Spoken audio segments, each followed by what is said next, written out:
Nunca va a haber una libertad terminada, ni va a haber una virtud terminada, ni un sujeto de calidad terminado, ¿no? Esto es una visión distinta, pero para mí es fundamental, ¿no? Tenemos también que recuperar los valores de una vida, lo que yo llamo civilizada, una vida humana, frente a la barbarie y la deshumanización actual. Cuando miramos la sociedad actual, lo que primero llama la atención es la barbarie y la incivilidad. Yo estos términos los empleo en su significado filosófico y no voy ahora a insistir en ellos, ¿no?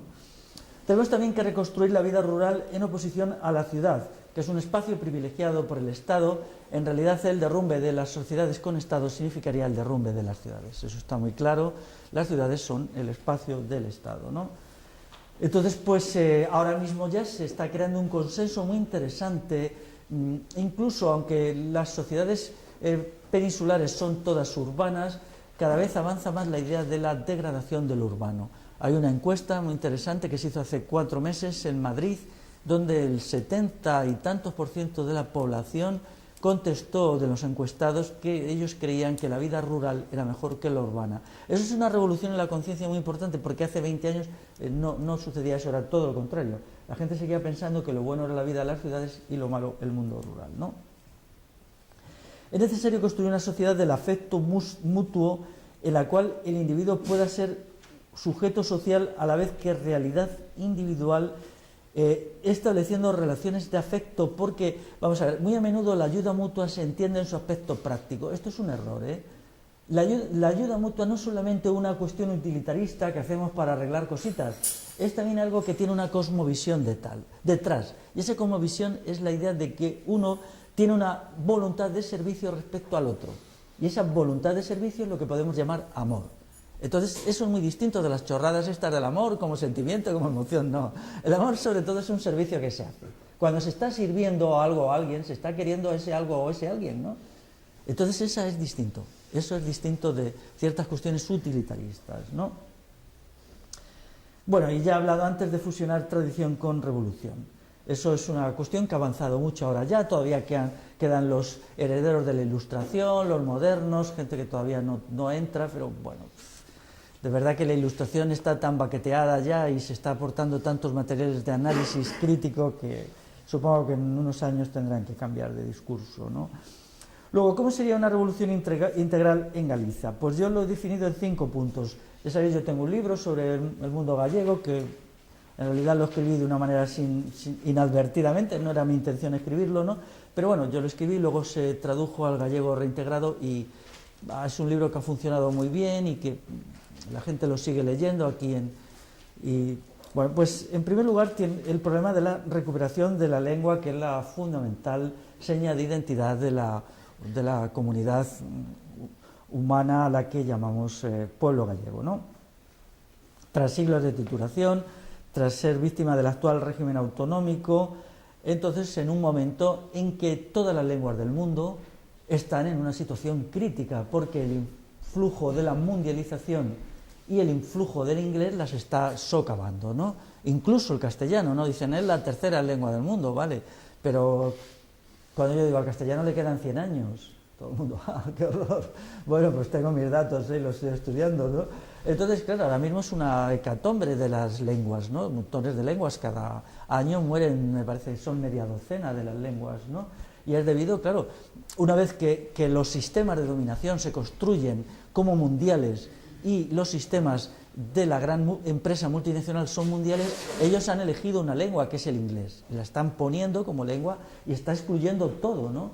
Y las lenguas más débiles, no débiles por su estructura y por su calidad, sino porque tienen una comunidad humana menor, pues sufren más, ¿no?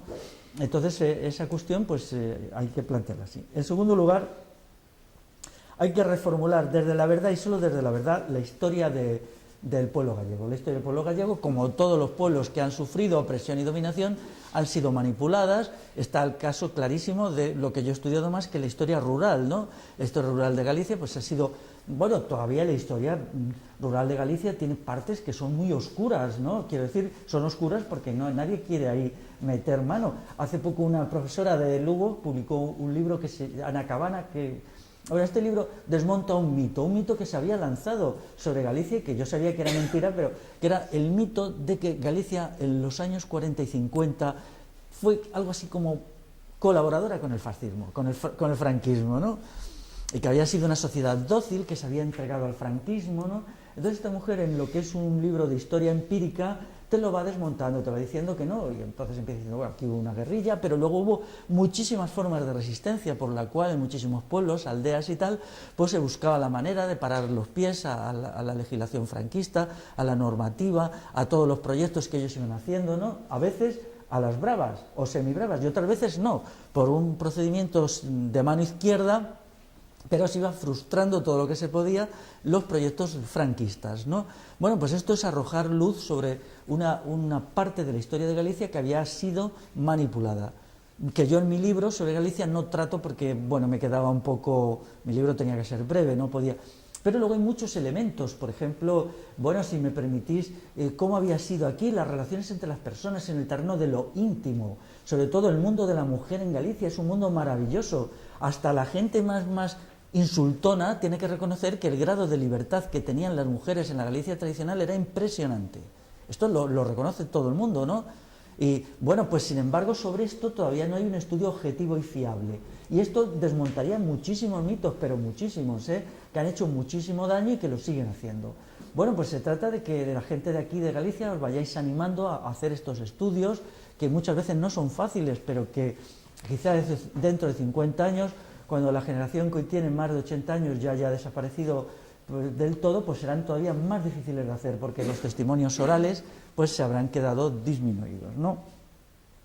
En tercer lugar, necesitamos volver a dar continuidad a la cultura popular gallega que tenía tanto valor. Cuando yo recuerdo que estudiaba este asunto, veías todo lo que era la cultura, la gran cultura, la tradición oral, que iba desde las historias, lo que se contaba, la sabiduría sobre agricultura, la música. Era un mundo que parece mentira, ¿no?, que todavía estaba vivo hace 30 años y hoy ha desaparecido casi por completo, ¿no? Es algo que te asombra, ¿no? Y llegas a la conclusión de que vivimos en una sociedad asombrosamente destructiva, ¿no? Lo destruyen todo, ¿no? No dejan nada. Es tremendo que el mundo de lo ecológico solo veía la destrucción medioambiental, pero no veía la destrucción de lo humano, ¿no? Cuando te das cuenta que algo que estaba vivo todavía en 1980, que es ahí mismo, bueno, sobre todo para la gente de mi edad, claro, 1800, 1900, y hoy ya no lo está, ¿no? O sea, todo de transmisión del conocimiento por la vía de la oralidad, de formas de fiesta, de diversión, ¿no? Quiero decir, mira, en el País Vasco estuve la semana pasada, ¿no? Y me contaban que creo que era en Ondarroa, ¿no?, que habían recuperado una fiesta específicamente femenina que estaba muy en relación con el nacimiento, ¿no? Entonces allí en Ondarroa se reunían las mujeres cuando una mujer era madre, pero no era una fiesta cualquiera, era una fiesta en que se iban a ofrecer a la madre para ayudarla, ¿no? Y entonces en euskera iban explicando allí qué significaba, porque cada mujer, según su estatus, tenía una palabra que la definía, ¿no? Entonces te lo iban explicando, bueno, es un lío, la verdad, que creo haberlo entendido, ¿no? Pero me pareció maravilloso que una fiesta que se dejó de hacer en los años 60, ahora, por iniciativa de unas mujeres de allí, se ha recuperado, ¿no? Pero tiene un gran sentido práctico, porque esa fiesta permitiría a las mujeres ser madre, naturalmente, a quien quiera serlo, de forma libre y voluntaria, mucho más fácilmente, porque era una fiesta de ayuda. O sea, eran las mujeres del pueblo que iban pasando por la mujer cuando acababa de parir y se iban ofreciendo según su situación, ¿no? Unas de una manera y otras de otra según lo que pudieran, de hacerla de ayuda, de tiempo de ayuda. O sea, era un sistema de ayuda mutua vinculado a la crianza de los niños. Eso me pareció maravilloso, ¿no? Una historia así me pareció maravillosa. Bueno, pues eso hay que recuperarlo, ¿no? Y recuperarlo con el sentido del futuro, no solamente como un recuerdo que fue bonito pero que hoy ya no pinta nada, porque, bueno, sobre todo en las ciudades, pues cuántas mujeres que se meten en la maternidad, pues es terrible ser madre en una ciudad, porque ¿qué haces? Si no conoces ni al vecino de al lado, ni a la vecina de al lado. La gente, tu familia, si te queda alguna, vive a 1 hora y media en metro, por ejemplo, o a 2, ¿no? En mi caso en Madrid pasa eso, ¿no? Mi hermano, o la gente que pueda estar cercana a mí, vive lejísimos, ¿no? Bueno, entonces esta recuperación de los elementos tradicionales es muy importante porque son muy útiles. Luego hay que resistir a la mundialización. La mundialización es una cosa terrible, ¿no? El movimiento antiglobalización, que es un anglicismo, en castellano habría que decir antimundialización, o sea, ellos se oponían, pero defendían lo que querían oponerse. se hundió hace 10 años, tenía unos planteamientos políticamente, económicamente, sobre todo equivocados, pero tenía una cosa buena, ¿no? Que es verdad que hay que plantear batalla a la mundialización. La mundialización está homogeneizando todo, destruyendo las culturas, va a crear una humanidad que ya todo es igual, donde todas las comidas sean iguales, la gente toda habla en inglés, malamente, además, y todo eso, ¿no? Entonces, claro, esto es una catástrofe porque la forma de existencia del humano es la pluralidad. Nosotros necesitamos que haya, como hay 6.300 lenguas, bueno, a lo mejor son muchas, pero ya eso es cuestión de cada cual, ¿no? Porque en una isla de no sé dónde me decían que es que había una lengua por cada barrio. Bueno, yo ahí ni entro ni salgo, mi mundo no es Oceanía y yo no tengo por qué dar opiniones sobre eso, ¿no? Pero me decían, ¿tú qué haces con eso? Bueno, mira, estamos aquí en Europa, ¿eh? No me pongáis ejemplos a los que no tengo respuesta, solo para explicar que en realidad lo que me querían decir detrás de eso era muy simple, ¿no? Que había que homogenizar todo lo que llaman España en la lengua castellano, eso es lo que me estaban diciendo, ¿no? Detrás de eso. Entonces necesitamos que haya una pluralidad. ¿Por qué? Porque la variedad del humano es la riqueza de conocimientos, ¿no? Lo que una cultura tiene débil, hay otra cultura que puede estar en la otra punta del mundo que lo tiene fuerte. Lo que uno no saben hacer bien, otras sí lo saben hacer bien, ¿no? Entonces, por supuesto, quizá en un futuro se buscará una forma de homogeneización, pero tenía que ser una homogeneización desde la conservación de la pluralidad. Tendría que haber como una futura humanidad que funcionara a dos niveles, el nivel de lo local y el nivel de lo general, ¿no? Esto es muy complicado, pero ahora lo que tenemos que combatir es firmemente la mundialización en todas sus manifestaciones, todas, que son muchas, y a veces te asusta como ya se está perdiendo. Y luego, finalmente ya hay que construir un sistema político, específicamente de Galicia, cuyo fundamento tiene que ser la extinción de la presencia del Estado español aquí. El Estado español sigue siendo un Estado conquistador, un Estado agresor, un Estado que en realidad empieza a entrar en Galicia pues, en el siglo XIV o XV, ¿no? Sobre todo con los reyes católicos. No domino mucho esa historia, parte de la historia de Galicia, pero que sigue teniendo una presencia ilegítima y que ahora se intenta, digamos, lavar la cara con el sistema estatutario, ¿no? En mi libro sobre Galicia, pues yo le armo mucha bronca a ciertos políticos aquí porque apoyan el sistema autonómico. El sistema autonómico no es admisible porque, en definitiva, el autonomismo es una parte del Estado español. Bueno, con esto acabo mi intervención. Volviendo al principio,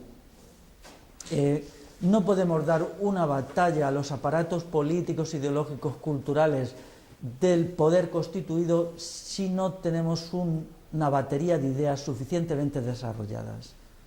Entonces, en la gran crisis que viene en las sociedades europeas y en las sociedades de la península ibérica, necesitamos seguir pensando y desarrollando. Os animo a que en vuestros ratos libres os dediquéis a pensar, escribáis. Si no queréis escribir, pues nada, pues no escribáis, ¿no? Pero por lo menos que penséis, ¿no? El pensamiento es muy importante y entonces necesitamos un gran esfuerzo reflexivo. Las batallas sociales y políticas se ganan desde la reflexión, son las ideas las que las ganan. En última instancia, ideas como estrategia, ideas como proyecto, ideas como táctica, bueno, todo eso, ¿no?